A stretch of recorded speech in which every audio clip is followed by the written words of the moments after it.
ಆ ಫೋಟೋನ ಯಾರು ಬದಲಾಯಿಸಿರ್ಬೋದು? ನನ್ನ ಫೋಟೋ ಇರ್ಬೇಕಾದ ಜಾಗದಲ್ಲಿ ಇನ್ಯಾರ್ದೋ ಫೋಟೋ ಹೇಗೆ ಬಂತು?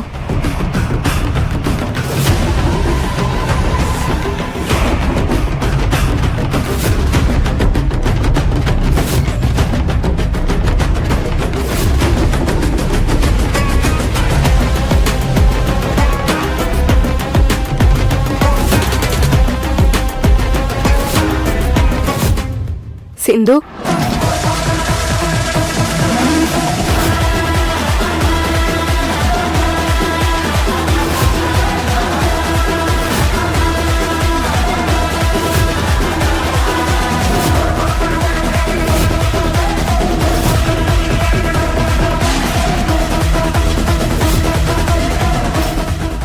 ಸೊ ನೀನ್ ಭೈರವಿ ಅಲ್ಲ ಅನ್ನೋದು ಕನ್ಫರ್ಮ್.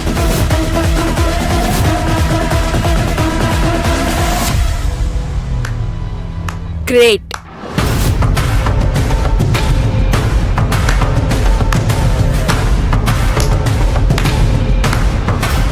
ನೀನೊಬ್ಳು ಸೂಪರ್ ಆಕ್ಟ್ರೆಸ್ ಅಂತ ಪ್ರೂವ್ ಮಾಡ್ಬಿಟ್ಟೆ. ನೀನ್ ನನಗ್ ಮಾತ್ರ ಮೋಸ ಮಾಡ್ದೆ ಅಂತ ಅನ್ಕೊಂಡಿದ್ದೆ, ಆದ್ರೆ ನೀನೇ ಭೈರವಿ ಅಂತ ನಂಬಿಸಿ ನಮ್ಮತ್ತೆ ವಿರಾಟ್ ಎಲ್ರೂ ಸರಿಯಾಗಿ ಯಾಮರ್ಸಿದ್ಯಾ. ಮದ್ವೆ ಮಾಡ್ಕೊಂಡು ಈ ಮನೆ ಸೊಸೆನೂ ಆಗ್ಬಿಟ್ಟೆ. Wow, brilliant.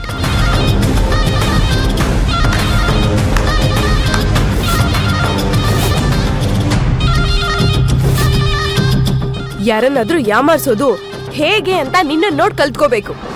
ಇಲ್ಲ ಇಶಾನಿ, ಅದೇನ?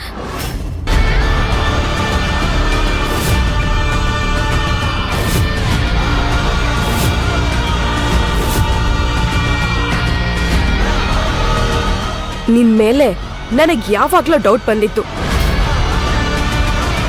ಆ ಡೌಟ್ ನಿಜ ಅಂತ ಯಾರೋ ಒಬ್ರು ಕಾಲ್ ಮಾಡಿ ಪ್ರೂವ್ ಮಾಡಿದ್ರು.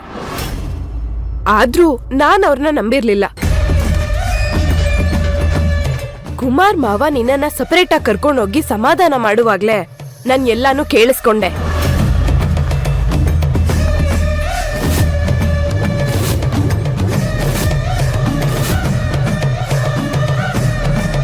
ಅಲ್ಲಿ ನನ್ನ ಡೌಟು 50% ಕ್ಲಿಯರ್ ಆಯ್ತು. ಇನ್ 50% ಆ ಇನ್ಸ್ಪೆಕ್ಟರ್ ಕೊಟ್ಟಿದ್ದ ಫೋಟೋ ಇಂದ ಕ್ಲಿಯರ್ ಆಯ್ತು.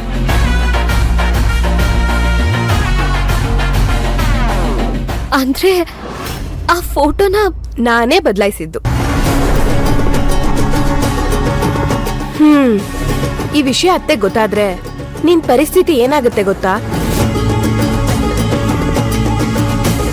ಆದ್ರೆ ನನಗ್ ಗೊತ್ತು, ಅದಕ್ಕೆ ಆ ಫೋಟೋನ ಬದಲಾಯಿಸ್ದೆ.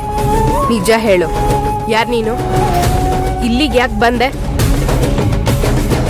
ಯಾಕೆ ಭೈರವಿ ವೇಷ ಹಾಕೊಂಡು ನಾಟಕ ಮಾಡ್ತಿದ್ಯಾ? ನಿನ್ನನ್ನೇ ಕೇಳ್ತಿರೋದು, ಬಾಯ್ ಬಿಡು. ಯಾಕೆ ಹೀಗೆಲ್ಲ ಮಾಡ್ತಿದ್ಯಾ? ಸತ್ಯ ಹೇಳು. ಮತ್ತೆ ಸುಳ್ಳು ಹೇಳಿ ನನ್ನನ್ನ ಯಾಮಾರ್ಸೋದಿಕ್ ನೋಡ್ಬೇಡ.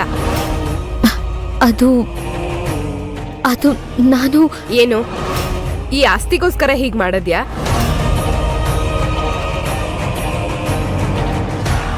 ದುಡ್ಡುಗೋಸ್ಕರ ಹೀಗ್ ಮಾಡದ್ಯಾ? ಇಲ್ಲ.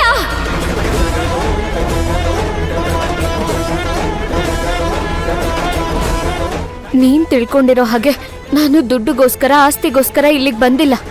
ಮತ್ ಯಾಕ್ ಬಂದೆ? ನಮ್ಮಕ್ಕಂಗೋಸ್ಕರ, ಅವಳ ಜೀವನ ಚೆನ್ನಾಗಿರ್ಬೇಕು ಅನ್ನೋದಕ್ಕೋಸ್ಕರ. ಅಂದ್ರೆ